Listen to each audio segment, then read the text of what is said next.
रायगड जिल्ह्यामध्ये शिवसेना आणि राष्ट्रवादी काँग्रेसमधील वादामुळे महायुतीचं मेतकूट आता जमायची चिन्ह दिसत नाहीयेत। तरी सुद्धा नगरपालिका निवडणुकीसाठी एकत्र येण्यासंदर्भात शिवसेना अद्यापही आशावादी आहे।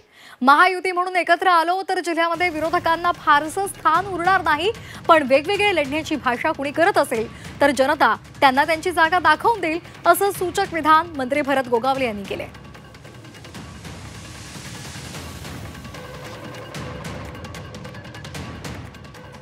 युती झाली तर ठीक आहे आणि नाही झाली तरी ठीक आहे।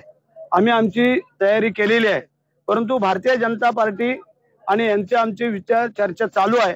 त्यांच्याकडून अजून काही निरोप तसे काही आलेले नाही आहेत, पण जर तसे निरोप आले तर त्याचा विचार केला जाईल। एक मंत्री म्हणून आमची जबाबदारी होती, त्यावेळेला आम्ही मागच्या वेळेला तुम्हाला कल्पना दिलेली होती की आम्ही इथले 7 आमदार युतीमधले आहोत आणि त्याचा जर विचार केला तर विरोधकांना तसं काय फार मोठं स्थान नव्हतं, परंतु जर वेगवेगळं लढण्याचं जर कोण भाषा करत असेल तर त्यांना त्यांची जागा लोक जनता दाखवून देतील।